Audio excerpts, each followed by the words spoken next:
بسم اللہ الرحمن الرحیم۔ باب صلاۃ العیدین و امر الخطبہ۔ عیدین یعنی عید الفطر اور عید الاضحیٰ کی نماز اور خطبے کا باب۔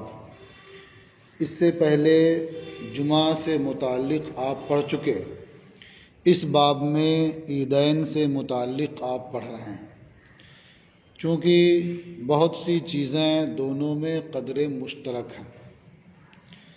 عیدین میں بھی خطبہ ہوتا ہے، جمعہ میں بھی خطبہ دیا جاتا ہے، تو جمعہ کے تعلق سے یہ آپ کو معلوم ہے کہ خطبہ پہلے ہوتا ہے اور جمعہ کی نماز بعد میں پڑھی جاتی ہے۔ تو اب یہ شبہ ہو سکتا تھا کہ عیدین میں بھی ایسے ہی کرنا ہوگا، تو اس لیے جمعہ کے فوراً بعد عیدین کی نماز سے متعلق ایک باب قائم فرمایا، جس سے آپ کے سامنے یہ واضح ہو جائے گا کہ عیدین میں بھی خطبہ ہے اور نماز ہے، لیکن عیدین کی نماز میں جو خطبہ ہوگا وہ نماز سے پہلے نہیں بلکہ نماز کے بعد ہوگا۔ یہ چیز بھی آپ کے سامنے آ جائے گی کہ جمعہ کے لیے آپ جاتے ہیں تو مسجد میں جمعہ سے پہلے بھی نماز پڑھتے ہیں، یعنی فرض نماز سے پہلے بھی نماز پڑھتے ہیں اور اس کے بعد بھی نماز پڑھتے ہیں، لیکن عیدین کے تعلق سے حکم یہ ہے کہ نہ تو اس کے پہلے پڑھیں اور نہ ہی اس کے بعد۔ ہاں، عیدین کی نماز کے بعد اگر نوافل پڑھنا چاہتے ہیں تو اپنے گھر آ کر کے پڑھیں۔ اور بھی نماز پڑھنے میں کچھ فرق ہے تکبیرات وغیرہ کے تعلق سے، تو وہ بھی اس باب میں آپ پڑھ لیں گے، بلکہ اس کے لیے ایک باضابطہ باب ہی قائم کر دیا ہے، باب التکبیر فی العیدین، تو وہاں تفصیل مل جائے گی اس کی۔ اخبرنا مالک اخبرنی الزہری عن ابی عبید مولا عبد الرحمن۔ ہمیں خبر دی مالک نے، مجھے خبر دی زہری نے ابو عبید مولا عبد الرحمن سے روایت کرتے ہوئے، انہوں نے فرمایا شہدت العید مع عمر بن الخطاب فصلی ثم انصرف فخطب۔ میں حضرت عمر ابن خطاب کے ساتھ عید کی نماز میں حاضر ہوا، انہوں نے نماز ادا کی پھر گئے، یعنی پہلے قبلہ رو تھے، پھر نماز سے جب فارغ ہوئے تو مقتدیوں کی طرف پھر گئے، ادھر متوجہ ہو گئے، فخطبہ اور خطبہ دیا۔ تو یہاں دو باتیں معلوم ہو گئیں کہ نماز پہلے پڑھی اور خطبہ بعد میں دیا۔ نماز پڑھی قبلہ رو ہو کر کے اور خطبہ جو دیا مقتدیوں کی طرف متوجہ ہو کر کے، ثم انصرف، پھر آپ پھر گئے اپنی جہت سے۔ فقال ان هذین الیومین نہا رسول اللہ صلی اللہ علیہ وسلم عن صیامہما۔ خطبہ دیا تو ارشاد فرمایا کہ بے شک یہ دو روز ایسے ہیں یا دو روز ایسے ہیں کہ اللہ کے رسول صلی اللہ تعالی علیہ وسلم نے ان کے روزوں سے منع فرمایا ہے۔ اب دو روز کون ہیں جن کے روزے سے حضور نے منع فرمایا ہے؟ ان میں ایک ہے یوم فطرکم من صیامکم، والآخر یوم تأکلون من لحوم نسککم۔ ان میں ایک دن ہے روزوں سے تمہارے افطار کا دن، یعنی رمضان کے روزے رکھتے ہو، جس دن اس کے روزے پورے ہو جاتے ہیں، یعنی شوال کی پہلی تاریخ آتی ہے، تو وہ تمہارے روزوں سے تمہارے افطار کا دن ہے، وہی عید الفطر ہے، تو اس دن روزہ رکھنا یہ منع ہے۔ والآخر یوم، اور دوسرا دن کون سا ہے؟ وہ دن ہے جس میں تم اپنی قربانیوں کا گوشت تناول کرتے ہو، کھاتے ہو، یعنی عید الاضحیٰ۔ تو اس میں حکمت بھی معلوم ہو گئی کہ ان دو دنوں میں روزہ رکھنے سے منع کیوں کیا ہے۔ ظاہر ہے کہ اللہ تبارک و تعالیٰ کی اطاعت و فرما برداری میں بندہ پورے مہینے کا روزہ رکھتا ہے، اب اس کے بعد اللہ تبارک و تعالیٰ نے جو عید کا دن مقرر فرمایا ہے یعنی پہلی شوال، تو اگر اس دن بھی روزہ رکھے تو پھر کیا فرق معلوم ہوگا، کیسے خوشی کا اظہار ہوگا کہ جس کا اسے حکم دیا گیا تھا بندہ اسے بحسن و خوبی بجا لایا۔ تو اظہار کب ہوگا؟ جب اس دن کھائے گا، پیے گا، خوشی منائے گا، تو لگے گا کہ ہاں اللہ تعالیٰ نے ایک حکم دیا تھا، اسے بحسن و خوبی بجا لایا، کہ اسی کی خوشی کا دن ہے۔ تو روزوں سے تمہارے افطار کا دن ہے وہ، اس لیے اس دن روزہ نہیں رکھنا ہے۔ جو عید الاضحیٰ کا دن ہے وہ اللہ کی جانب سے مومنین کی ضیافت کا دن ہے۔ مومنین قربانی کرتے ہیں رب کو راضی کرنے کے لیے، اور گوشت رب کی جانب سے بندوں ہی کو ملتا ہے۔ تو آپ نے قربانی کی، آپ کی قربانی ہو گئی، اللہ آپ سے راضی ہوا، وہ گوشت اللہ کی جانب سے آپ کو مل گیا ہے، یہ آپ کی ضیافت ہے اللہ کی جانب سے۔ تو اب ظاہر ہے کہ اگر کوئی کہیں جائے مہمانی میں، میزبان کے پاس جائے اور اس کے یہاں کچھ کھائے پیے نہ کہے میں روزہ ہوں، تو اچھا معلوم ہوگا۔ تو یہاں کسی اور کا نہیں، رب کا مہمان ہے، رب کیا ہے ضیافت فرماتا ہے، تو اس دن کھانا روزہ رکھنا کیوں کر روا ہوگا، اس لیے اس دن روزہ رکھنے سے منع کیا گیا۔ اور بھی ایام ہے لیکن یہاں 2 دنوں کا بیان ہے۔ قال ثم شہدت العید مع عثمان بن عفان، پھر میں حضرت عثمان ابن عفان کے ساتھ ان کے دور خلافت میں عید میں حاضر ہوا۔ فصلی ثم انصرف فخطب، تو انہوں نے نماز عید ادا فرمائی، پھر مقتدیوں کی جانب پھر گئے اور خطبہ ارشاد فرمایا، خطبہ دیا۔ فقال، انہوں نے اپنے خطبے میں فرمایا، انہ قد اجتمع لکم فی یومکم ھذا عیدان، یقیناً تمہارے لیے تمہارے اس دن میں 2 عیدیں جمع ہو گئی ہیں۔ یعنی اگر عید الفطر جمعہ کے دن پڑ جائے تو 2 عیدیں ہو جاتی ہیں، ایک تو روز جمعہ یہ ہفتے کی عید ہے، اور وہی پہلی شوال ہے، تو گویا وہ عید الفطر ہے، 2 عیدیں جمع ہو گئیں۔ تو فرمایا قد اجتمع لکم فی یومکم ھذا، تمہارے اس دن میں یعنی آج 2 عیدیں جمع ہو گئیں۔ فمن احب من اہل العالیۃ ان ينتظر الجمعۃ فلینتظرها ومن احب ان یرجع فلیرجع فقد اذنت له، فرمایا تو تم میں اہل عالیہ میں سے جو جمعہ کا انتظار کرنا پسند کرے وہ جمعہ کا انتظار کرے، اور جو لوٹنا چاہے وہ لوٹ جائے، میں نے اسے اجازت دے دی۔ فقد اذنت له، میں نے اسے اذن دے دیا۔ تو اس سے کچھ لوگوں نے یہ کہا کہ اگر عید کا دن اور جمعہ کا دن ایک ہی ہو جائے تو صرف عید کی نماز پڑھ لینا اس دن کافی ہوگا، جمعہ پڑھنے کی ضرورت نہیں ہوگی، یعنی ضروری نہیں ہوگا۔ اور دلیل میں کیا ہے؟ یہ حدیث پاک ہے۔ انہوں نے کیا فرمایا کہ تم میں سے جو چاہے جمعہ کا انتظار کرے اور جو چاہے چلا جائے، میری طرف سے اجازت ہے۔ تو معلوم ہوا کہ اگر دونوں ایک ہی دن دونوں عید جمع ہو جائے تو عید پڑھ لے تو کافی ہے، لیکن ہمارے نزدیک ایسا نہیں ہے۔ عید اور جمعہ دونوں جمع ہو جائیں، دونوں پڑھنا ہے۔ تو اس کا جواب کیا ہوگا؟ اس کا ایک جواب تو یہ ہے کہ انہوں نے عام لوگوں کو خطاب نہیں کیا تھا، عام لوگوں کو حکم نہیں دیا تھا کہ اگر چاہو تو جمعے کا انتظار کرو اور چاہو تو چلے جاؤ، اجازت ہے۔ کس سے خطاب کیا تھا؟ اہل عالیہ سے۔ اہل عالیہ کا مطلب کیا ہوتا ہے؟ مدینہ منورہ کے آس پاس جو اونچائی پر واقع ہیں تو وہاں کے رہنے والوں کو اہل عالیہ کہا جاتا ہے، وہی عوالی بھی کہلاتے ہیں۔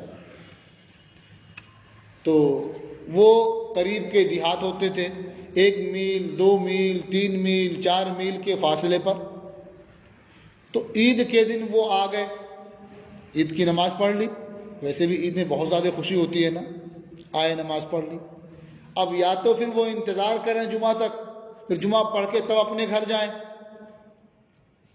تو اس لیے انہوں نے فرمایا کہ دیہات کے لوگوں پر جمعہ تو ہے نہیں، جمعہ کے لیے مصر ہونا شرط ہے نا. تو انہوں کو خطاب کیا اور فرمایا کہ یہ جو دیہات کے لوگ ہیں، جو اہل عالیہ ہیں، اگر یہ جانا چاہتے ہیں تو چلے جائیں، اور اگر انتظار کرنا چاہتے ہیں تو انتظار کریں. سمجھ رہے ہیں نا؟ تو اس سے یہ قطعاً سمجھ میں نہیں آتا ہے کہ اگر دونوں ایک دن جمع ہو جائیں تو خالی عید پڑھ لینا کافی ہے اور جمعہ کی ضرورت نہیں ہوگی. جن پر جمعہ فرض ہے ان کو جمعہ پڑھنا ہوگا. ایک جواب تو یہ ہوا. دوسرا جواب یہ ہے کہ اس میں یہ کہا گیا ہے کہ جمعہ نہ پڑھنا. اس میں یہی نہ کہا گیا ہے کہ اہل عالیہ میں سے جسے جانا پسند ہو وہ چلا جائے، اجازت ہے.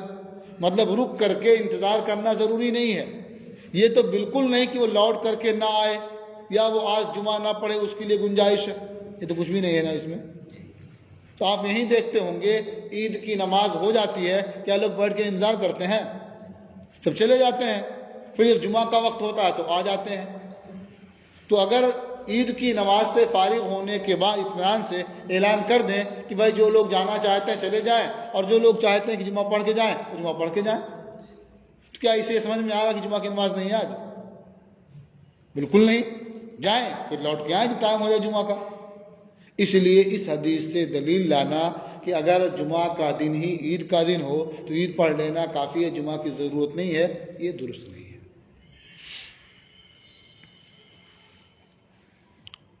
فقال، اور انہوں نے فرمایا، ثم شہدت العید مع علی وعثمان محصور، پھر میں حضرت علی کے ساتھ عید میں حاضر ہوا جبکہ حضرت عثمان محصور تھے.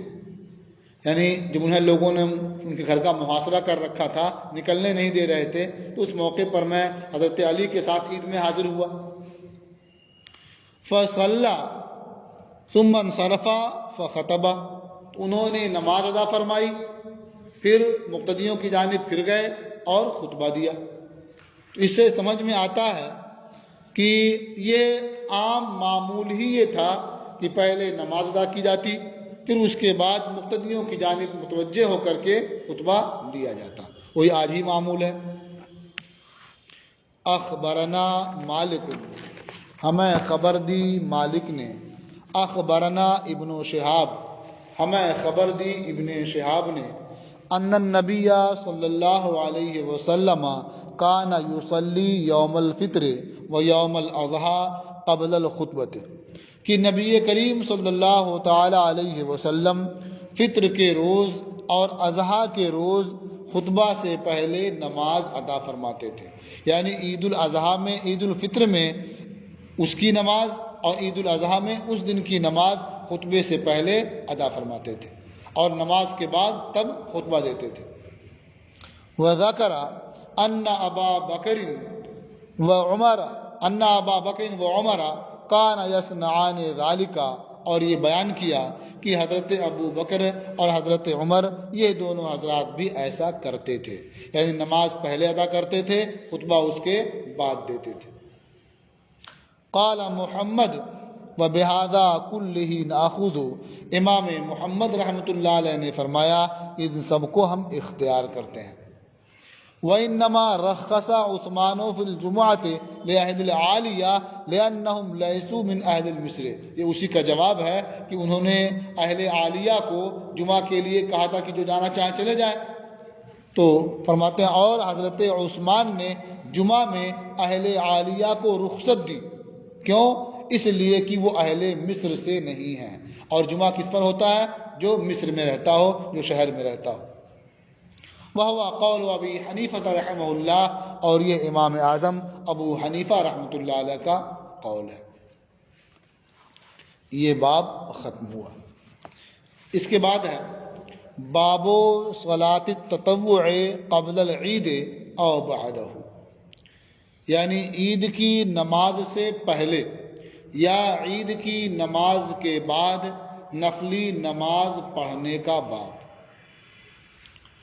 اخبرنا مالک اخبرنا نافع عن ابن عمر انه كان لا يصلي يوم الفطر قبل الصلاة ولا بعدها ہمیں خبر دی مالک نے، ہمیں خبر دی نافع نے، وہ ابن عمر سے روایت کرتے ہیں کہ وہ عید کے روز نماز سے پہلے کوئی نماز نہیں پڑھتے تھے اور نہ ہی نماز کے بعد کوئی نماز پڑھتے تھے۔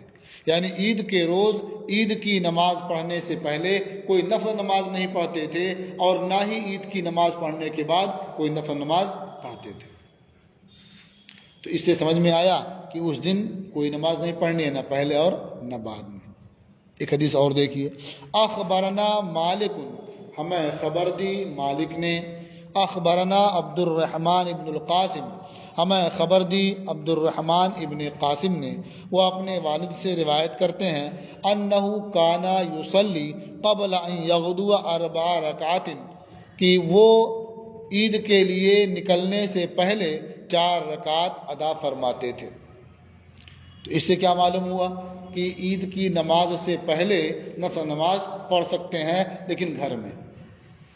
آگے دیکھیے، قال محمد لا صلاۃ قبل صلاۃ العید، امام محمد رحمۃ اللہ علیہ نے فرمایا کہ عید کی نماز سے قبل کوئی نفل نماز نہیں ہے۔ واما بعدها، اور عید کی نماز کے بعد، فإن شئت صلیت وإن شئت لم تصلی، تو اگر تو چاہے تو پڑھے اور چاہے تو نہ پڑھے۔ وہو قول ابی حنیفہ، اور یہ امام اعظم ابو حنیفہ رحمۃ اللہ علیہ کا قول ہے۔ تو اس سے سمجھ میں آتا ہے کہ عید کی نماز ادا کر لینے کے بعد اگر نوافل پڑھنا چاہتے ہیں تو پڑھ سکتے ہیں، لیکن اس کے ساتھ ہی فقہا اس بات کا حکم دیتے ہیں کہ وہ نماز عیدگاہ میں نہیں پڑھنی ہوگی۔ کہاں پڑھنی ہوگی؟ اپنے گھر۔ اس میں بہت ساری حکمتیں ہیں۔ مثلا ایک حکمت تو یہی ہے کہ وہاں پڑھیں گے تو ریا کا شبہ ہو سکتا ہے، گھر آ کر کے پڑھیں گے تو شبہ سے محفوظ رہیں گے۔ دوسرے، عید کا دن یہ خوشی کا دن ہوتا ہے، لوگ ایک دوسرے سے گلے ملتے ہیں، مصافحہ کرتے ہیں، تو اگر آپ وہیں نفل نماز شروع کر دیں گے تو لوگوں کے لیے خلل ہوگا۔ تو یا تو وہ خیال کریں گے تو خلل ہوگا، یا خوشی میں گزرتے رہیں گے دیکھیں گے نہیں کہ ان کے لیے نقصان ہوگا۔ تو اس لیے اگر نفل نماز پڑھنی ہے تو اپنے گھر آ کر کے اطمینان سے پڑھیں، لوگوں کے خلل سے بھی محفوظ رہیں گے اور ریا سے بھی حفاظت ہوگی۔ ایک مسئلہ اور رہ جاتا ہے کہ حضرت قاسم یہ 4 رکعت پہلے پڑھ لیا کرتے تھے، اور اوپر یہ کہ نہ پہلے پڑھتے تھے نہ بعد میں پڑھتے تھے۔ تو حکم یہی ہے کہ پہلے کوئی نفل نماز نہ پڑھی جائے، نہ گھر اور نہ ہی عیدگاہ میں جہاں عید کی نماز پڑھنی ہے، ان کا پڑھنا یہ سرکار کے منع کرنے سے پہلے کا ہوگا، یا انہیں اس کی خبر نہیں ہوگی، اس لیے وہ پڑھ لیا کرتے تھے۔ اب اس کے بعد ایک باب ہے، باب القراءۃ فی صلاۃ العیدین، عیدین کی نماز میں قراءت کا باب۔ جمعہ ہو یا عیدین، ان نمازوں سے متعلق احادیث میں یہ وارد ہے کہ نبی کریم صلی اللہ تعالیٰ علیہ وسلم فلاں صورتیں پڑھا کرتے تھے۔ تو آپ اس لحاظ سے ان صورتوں کی قراءت کریں کہ نبی کریم صلی اللہ تعالیٰ علیہ وسلم نے ان صورتوں کی قراءت کی ہے، بہت اچھی بات ہے۔ لیکن وہ صورتیں آپ کو یاد نہیں ہیں یا کسی وجہ سے آپ ان کی قراءت نہیں کرنا چاہتے ہیں، دوسری صورتوں کی قراءت کرتے ہیں، جب بھی نماز ہو جائے گی اس میں کوئی خلل نہیں ہوگا۔ اخبرنا مالک حدثنا زمرۃ بن سعید المازنی، ہمیں خبر دی مالک نے، ہم سے حدیث بیان کی زمرہ ابن سعید مازنی نے، ان عبید اللہ ابن عبداللہ ابن عتبہ، وہ روایت کرتے ہیں عبید اللہ ابن عبداللہ ابن عتبہ سے، ان عمر بن الخطاب رضی اللہ عنہ سأل ابا واقد اللیثی، کہ حضرت عمر ابن خطاب رضی اللہ تعالی عنہ نے ابو واقد لیثی سے دریافت کیا، ماذا کانا یقرأ بہ رسول اللہ صلی اللہ علیہ وسلم فی الاضحیٰ والفطر، کہ اللہ کے رسول صلی اللہ تعالی علیہ وسلم عید الاضحیٰ اور عید الفطر میں، عید الفطر کی نماز میں کیا قرأت کرتے تھے، یعنی کس صورت کی قرأت فرماتے تھے۔ قال، انہوں نے فرمایا، کان یقرأ بقاف والقرآن المجید واقتربت الساعۃ وانشق القمر، انہوں نے فرمایا کہ نبی کریم صلی اللہ تعالی علیہ وسلم پہلی رکعت میں قاف والقرآن المجید کی قرات فرماتے تھے، اور دوسری رکعت میں اقتربت الساعۃ وانشق القمر کی قرات فرماتے تھے۔ یہ ایسا نہیں ہے کہ ہمیشہ انہی دو صورتوں کی قرات فرماتے تھے، یعنی انہوں نے ان دو صورتوں کی قرات سنی اسے نقل فرما دیا، ورنہ ان دو صورتوں کے علاوہ بھی صورتوں کی قرات فرماتے تھے۔ باب التکبیر فی العیدین، عیدین میں تکبیر کا باب۔ تو یہ شروع میں بات کہی گئی تھی نا کہ جمعہ میں اور عیدین میں بھی فرق ہے کہ جمعہ کی نماز میں کوئی زائد تکبیر نہیں ہوتی ہے، لیکن عیدین کی نماز میں زائد تکبیریں بھی ہوتی ہیں۔ کتنی تکبیریں زائد ہوتی ہیں؟ 6۔ تو اب یہ تو یاد ہے اور پڑھتے رہتے ہیں، عمل بھی اسی پر ہے، اس لیے 6 کہہ دیتے ہیں، حالانکہ تکبیریں 6 سے زائد بھی منقول ہیں۔ تو اس باب میں آپ پڑھیں گے کہ تکبیریں زائد بھی منقول ہیں، 6 بھی ہیں، تو آپ جو چاہیں اختیار کریں، سب درست ہے، ثابت ہے تو ٹھیک ہے، لیکن سب سے بہتر یہی ہے جس پر آپ کا اور ہمارا عمل ہے۔ دیکھیے، اخبرنا مالک اخبرنا نافع، ہمیں خبر دی مالک نے، ہمیں خبر دی نافع نے، انہوں نے فرمایا شہدت الاضحیٰ والفطر مع ابی ہریرہ، کہ میں اضحیٰ اور فطر کی نماز میں ابو ہریرہ کے ساتھ حاضر ہوا، فکبر فی الاولی 7 تکبیرات، تو انہوں نے پہلی رکعت میں 7 تکبیریں کہیں، قبل القراءۃ، قراءت کرنے سے پہلے، وفی الآخرۃ ب5 تکبیرات، اور دوسری رکعت میں 5 تکبیریں کہیں قراءت کرنے سے پہلے۔ تو گویا پہلی رکعت میں بھی قراءت کرنے سے پہلے تکبیر کہی، اور دوسری رکعت میں بھی قراءت کرنے سے پہلے تکبیر کہی۔ پہلی رکعت میں 7 تکبیریں اور دوسری میں 5 تکبیریں، سمجھنا نا؟ کتنی ہو گئیں؟ 12۔ اچھا، قال محمد، امام محمد رحمۃ اللہ علیہ نے فرمایا قد اختلف الناس فی التکبیر فی العیدین، عیدین میں تکبیر کے تعلق سے لوگوں میں اختلاف ہے، یعنی مختلف روایتیں ہیں اور مختلف طرح سے ان کا عمل بھی سامنے آتا ہے۔ فما اخذت به فهو حسن، تو جسے تم اختیار کر لو بہتر ہے۔ صحابہ ہمارے لیے نمونۂ عمل ہیں، مشال راہ ہیں، تو ان میں جس کا بھی طریقہ اپنا لو وہ ٹھیک ہے۔ وَأَفْضَلُ ذَلِكَ عِندَنَا، اور ہمارے نزدیک اس میں افضل، مختلف طریقے ہیں، ان میں افضل کیا ہے؟ وہ ہے ما روی عن ابن مسعود، جو حضرت عبداللہ ابن مسعود سے مروی ہے، وہ طریقہ ہمارے نزدیک افضل ہے۔ وہ کیا ہے؟ کہ انہ کانا یکبر فی کل عید 9، کہ وہ ہر عید میں 9 تکبیر کہتے تھے، ہر عید میں 9 تکبیر کہتے تھے۔ 5 و 4، یعنی پہلی رکعت میں 5 اور دوسری میں 4، تو ہم لوگ کتنی کہتے ہیں؟ پہلی میں 3 اور دوسری میں 3، حالانکہ غور کریں تو 5 ہی کہتے ہیں۔ 5 کیسے؟ ایک تکبیر کہتے ہیں تکبیر تحریمہ، اور ایک تکبیر تکبیر رکوع، اور 3 زائد، کتنی ہوئی؟ 5، اور دوسری میں کتنی کہتے ہیں؟ 4۔ کیوں؟ دوسری میں تکبیر تحریمہ نہیں ہوتی نا، تو کتنی ہوئی؟ 3 وہ زائد اور ایک تکبیر رکوع، شک بیان کے 9، ایک میں 5 ایک میں 4۔ فیہن تکبیرۃ الافتتاح و تکبیرۃ الرکوع، ان میں 9 میں تکبیر افتتاح بھی ہے، تکبیر تحریمہ، اور رکوع کی 2 تکبیریں بھی ہیں، تو 6 تکبیریں زائد ہوئی اور 3 تکبیر یہ ہو گئی، 2 رکوع کی اور ایک افتتاح کی، تو 9 ہو گئی۔ وَيُوَالِي بَيْنَ الْقِرَاءَتَيْنِ وَيُؤَخِّرُهَا فِي الْأُولَى وَيُقَدِّمُهَا فِي الثَّانِيَةِ، اور دونوں قراتوں میں وہ باہم ملا دیتے تھے، یعنی دونوں قراتیں بغیر فصل کے ہوتی تھی۔ اب کیسے ملا کر کے ہوں گی؟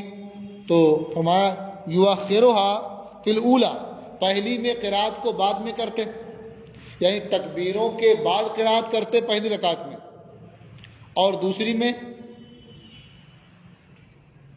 کب قرات کرتے؟ کیسے پڑھتے ہیں آپ لوگ؟ ہاں بھائی، دونوں کب ملیں گی؟ جب ایک میں کہہ دیا پہلے دوسرے میں تو بعد میں کرنا ہوگا، ایک میں اگر بعد میں کہا دوسرے میں پہلے کرنا ہوگا، تب نہ ملیں گی۔